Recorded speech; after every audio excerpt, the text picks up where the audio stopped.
everybody will face his own life. Wow. How terrible will it be? The challenge I had is that it is possible to be in the ministry and you do not know the God whose work you are doing. Do you think this redeemed pastor would have gone back to the world if he had consulted Brother Gbile Akanni instead of Pastor Adeboye? Welcome to the moment of truth. Watch to the end, I wept. And Brother Gbile wept as well. To preach in an Anglican communion, in an Anglican church. This was many years back. And what I encountered really affected me and began to set me thinking. I wasn't just thinking about what I saw. I was thinking about my life. My Lord Bishop here, you will remember we normally go to Nibanla and all of those villages to go and preach. And one of these days we went, and the service ought to start at 10 a.m. But because we are traveling from town to the village, we got to the village just a little after 9. And the church was firmly locked. Nobody had opened the church yet for service. And we tried to find out from the people around and say, are we not going to have church service today? They say we are going to have. The time is not come. When the time comes, the Baba Vicar or the catechist is going to come and he will ring the bell. You know, in the village, you just ring the bell and the people will gather. So when he rings the bell, we should just wait there. We are trying to find out where Baba went. They said he will come, just stay here. So we stayed. We were all wondering what has happened. Are we not going to have church today? So where we stood, we saw from afar, we saw one man coming. We were wondering whether that would be the church leader who is going to lead us in church service that morning. He was coming. Apparently he was carrying a keg of palm wine on his back. He had gone to tap palm wine on the tree and he was coming back. And of course he was drunk. Baba was dead drunk in the morning. But as he was coming, once he noticed that we were waiting, he speeded up his steps to come. And as he rushed at us, we also rushed to greet him. You know, in Yoruba culture where we come from, you don't allow the elder to carry load. So we were to help him to carry the thing he was carrying. But he was too ashamed to allow us to touch the keg of palm wine. So we couldn't. But Baba was drunk. He said we should just give him 5 minutes. He will be here. In 5 minutes, he has rung the bell. In 5 minutes, he has changed. He has put on the cassock and is well dressed for the service. Still drunk. Now, that was not what surprised me. What surprised me was that I went with the churchman's book. We had the churchman's book, the order of service. It was a liturgical service. So, while we went into the vestry and we did all the procession so that we could march into the altar, and the cross was carried and we all were marching in. Now, everything went well. I was surprised that I was following the book. I was following the book. When we need to kneel down, when we need to stand up, I was following the book.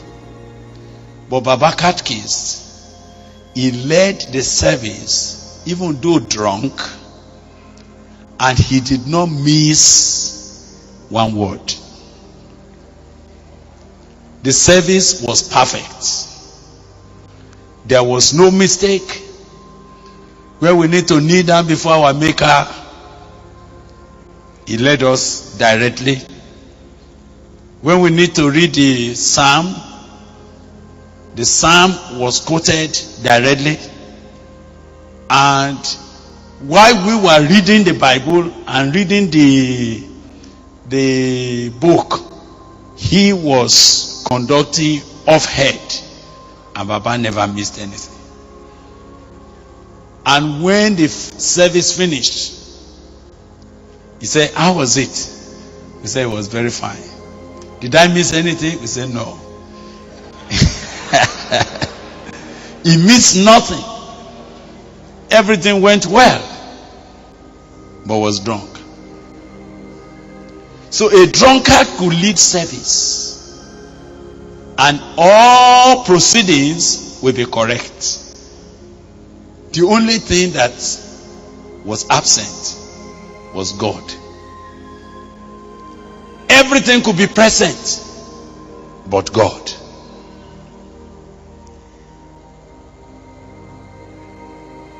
But we went at another time to another church, and this one, Baba was not drunk.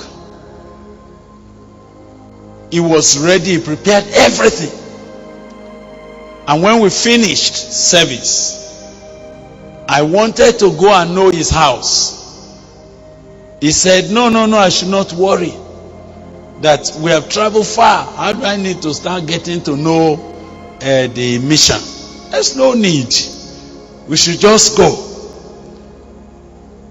Somehow we were talking with some of the people in the church who made responses after the message. So they delayed us. Baba already left. But we felt it was not good for us to have come, not going to greet him in his house. Oh, I didn't know that. That's why he did not want us to come. When we got someone to lead us and say, "Take us to Baba Vika's house."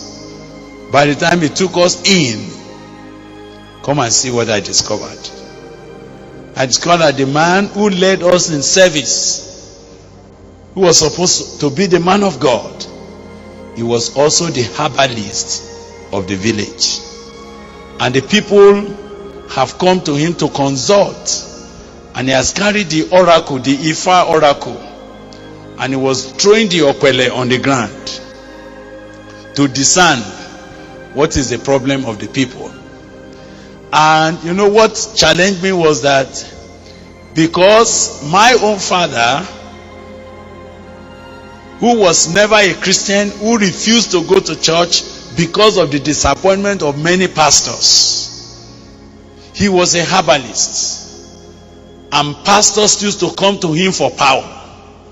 So as I sat there and I was listening to what Baba Vika was doing with the people, there was no difference between him and my father. All the incantations that I was familiar with, he was recanting them. He did everything just as if I was back in my home. And so when I showed my face, I said, "Baba," he said, "Why did you come here?" I said, "We thought we should come and greet." He said, "No, I've told you that there's no need."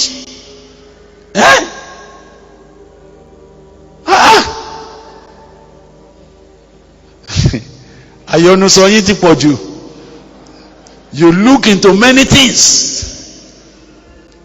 We said, no. He said,